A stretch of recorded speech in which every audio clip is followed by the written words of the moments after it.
sometime in January, I think we had the ninth round of talks, right? So after this ninth round of talks, from what came out in the media, I will quote from there. They said about 200 tanks had disengaged and pulled back, and about 100 troop carriers worth of troops had been taken back. Okay, so this is what has happened. Okay, so on the face of it, yeah, there is a first step of engagement. After that, it was mostly the severe winters period, and come spring and the period after that, they went back and conducted whatever exercises, etc., which was routinely done, and all the troop deployment, etc., that continued. And now, of course, we are also seeing reports of air activities and air exercise and so on.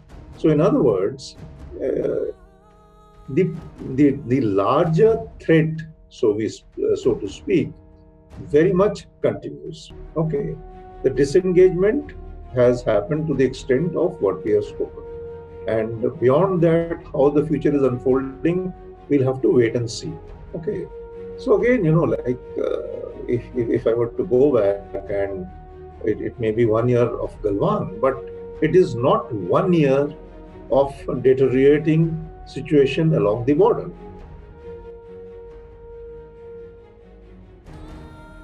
From the time that President Xi Jinping started to consolidate power, we have seen a change in the situation along the border. If you recollect, in November 2012, he was appointed the General Secretary of the Chinese Communist Party and the Chairman of the Central Military Commission. In March 2013, he was appointed the President, and soon after that, he had made that statement in Durban that we should be able to resolve the boundary situation with India as soon as possible. What happened after that? Within, I think, 17 days, we had the face-off at Depsang. Depsang, as you are aware, is very close. It's in that subsector north, close to the Daulat Beg Oldie area. Depsang, why is it?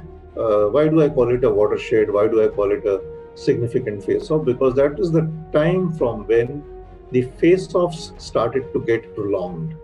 Why did the face-offs start to get prolonged? They started to get prolonged because there was this tendency to intrude beyond what was happening earlier, and then there was this tendency to assert the position and not fall back.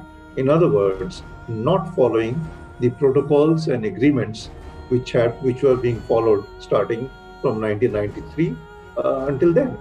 So effectively, it was like, okay, push the Indians to the as much as you can, so that you are able to revise the claim lines. By this time, India also was, asserting itself. It was not ready to go back. So therefore, the face-offs were getting prolonged. If, for example, if the Indian side would have chosen to fall back, they would have also gone back after they had asserted what they wanted to assert. But the fact that we said, no, you cannot come beyond this, right? So obviously the face-offs prolonged. So after Depsang, the very next year, 2014, we had another prolonged face-off in Chumar. Then we had some in Demchok. Then we had some in multiple heights here and there. And then happened 2017 in Doklam. And then happened this one. So the point is, all this is part of a larger change which we were seeing in the politics in China. Because throughout, as I have recounted, the way he sort of, got both CMC and CCP into his fold, and how he became the president, and then slowly, the way he was becoming the, shall we say, the ultimate power, and the ultimate power to remain literally till perpetuity. So when so much of power is getting consolidated, there are internal threats. And how do you divert the internal threat? By asserting outside. So that is one part of it. The other part is to tell the world that, okay, they have become all the power that they were, sort of harnessing and growing with. It was time to demonstrate. I think the 2000 15 white paper, which was, I think they called it strategy in perspective or something like that. The 2000 white paper had emphasized on the requirement of jointness in the PLA. Jointness meaning all the services, coming together and operating in synergy and in a much more structured command and control arrangement. 2015, the white paper had stated it, and in 2016, President Xi Jinping had created those theater commands. Moment those theater commands got created, what did we see opposite us was the creation of the Western Theater Command. And the Western Theater Command, as we see today, primarily comprises of Tibet and Xinjiang. Okay, these two military districts, and we are seeing, all kinds of formations, etc. That is there. And parallelly, after this 2015-16 Theater Command and all, it was there earlier also, but we saw definitely an intensification of efforts to develop the connectivity and communication infrastructure, which was happening from earlier, but was kind of accelerated. But more important is, side by side, they started investing very heavily. They started investing very heavily in building infrastructure like habitat for troops, like aircraft runways, aircraft hangars, all kinds of things which are required for being more effective in higher altitude. So in other words, the Western Theater Command, which is very obviously directed primarily against India, the Western Theater Command was being activated, energized to be able to, shall we say, pose a higher threat. So on the one side, structurally, you are getting organized to pose a higher threat. On the other side, you are making a statement that the boundary resolution should happen as soon as possible. And on the other side, on the ground, you are carrying out actions like, as I said, intrude, assert, try to revise the claim lines by changing positions.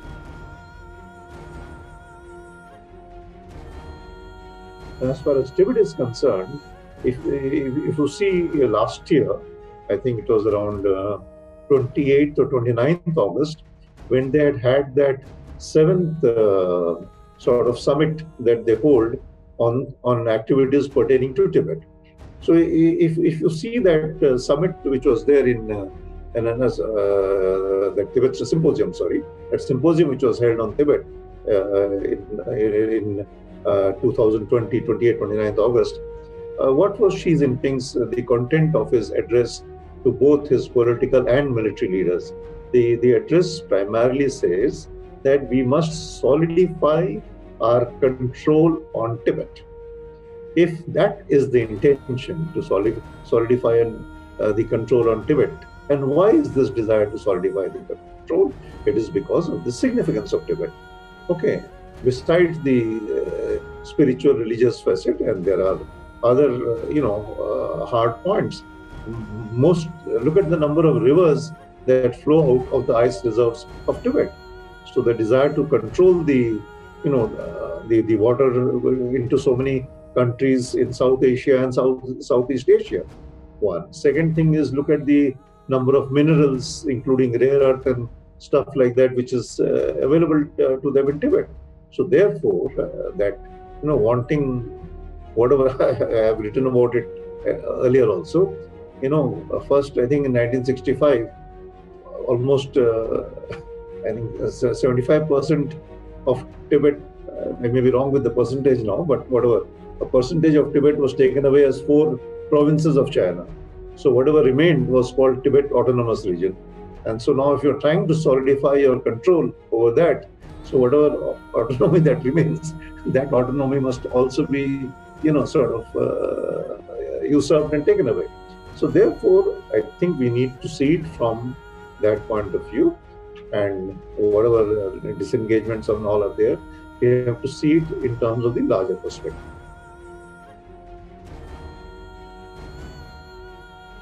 The way India mobilized itself, mobilized its forces, and came to what media started terming as mirror deployment, that is something which they had not visualized. So that India is going to go in for such swift and such a scale of mobilization. One. Second thing is they never expected the kind of reaction that they got in Galwan. We are aware of the fact of the casualties. Okay, if you go by what the Americans reported, intelligence, if you go by what the Russian media has reported, the figures are anything between 35 to 45. And in January this year, when India honored Colonel Santosh Babu with the Mahavir Chakra, within a month, PLA awarded their regimental commander, Ki Febao. He was given that military honor by the Chinese side. So what I'm trying to say is, so I think Galwan, the reaction that came from India is something that took them by surprise. And the third one, of course, the way India did that move starting end August and early September to occupy positions south of the Pangong, so covering the Kailash region, so on. Moment they took up those heights of Gurung Hill, Magar Hill, Rizangla, Richenla, and so on. So these heights, they definitely gave that edge. So therefore, the disengagement. Now, having suffered the winters, which most of their PLA is conscript, and they have seen the way India has responded. So obviously, I think it is important that we realize that contact battle is something they would try to keep it, to what is barest minimum. An enhanced emphasis on building long-range capabilities, building capabilities to fight unmanned. So what is this? This is just because you realize that in a contact battle, the way India responds. So therefore, the capabilities are being built up for that. And of course, parallel to that is the ongoing efforts to keep building up the efforts, the ability to be able to fight in high altitudes. So that's very much on. And while all this is happening, and this part that I'm just going to talk about is not only applicable to India, it's applicable to wherever they perceive the threats from, is the way they are pushing for capabilities in cyber, for example, cyber warfare, the way they are pushing for capabilities in space, for example. Okay. And now with the way the stories are coming out, in fact, I had written about it in March 2020, how all the lab linkages and the funding linkages, now we are seeing more and more of that all unfolding in the media literally on a daily basis, where we are seeing how investments were being made for developing capability in biological warfare, and quite interestingly, by getting funds out of America. So that is how the whole thing is unfolding. So really speaking, what may seem like an incident on the heights of Galwan actually is part of a much, much larger design and political ambitions of China, their leaders, and the way the threats are unfolding in the rest of the world. And the fact that India stood resolute in Galwan and all of Eastern Ladakh, the way the world got up to take notice, the way we are seeing, international partnerships being developed to contain what earlier the Americans would proclaim as peaceful rise of China, and in India we would proclaim as it is possible for both the countries to grow together. All that is a matter of the past, because everybody is seeing that this rise is no longer peaceful. We are hearing all kinds of, terminologies like wolf warriors and what have you. The fact of the matter is there is an assertive, very aggressive, and occasionally violent series of events that we are watching. So 1 year after Galwan, the one-line answer to your question is, I think we need to be very, very careful. We need to be developing our capabilities in every conceivable field where the threats are emerging, whether they are traditional threats or the unconventional and the new age, new technology threats, we have to be prepared for all of that.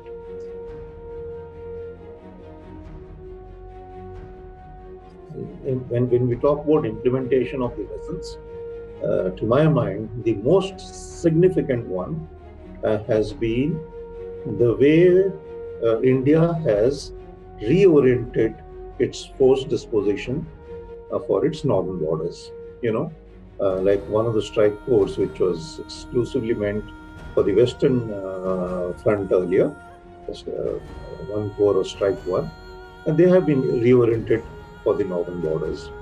Then we have also seen, and these are all there in the open source, on the boosting of manpower and the sort of boosting of weapons, etc., for the 17, the Mountain Strike Corps, and an assignment or designation of an area of application for them which is more manageable. So from a structural point of view, definitely from a structure point of view, these are very, very significant decisions that have been taken and out of the lessons which have been learned. And the fact that the political resolve and the sort of, restructuring that is being pushed to make sure that these things happen. And alongside that, of course, the capability development programs are going on. You are aware of the series of procurements which are being done to support these new structures, build capabilities, etc.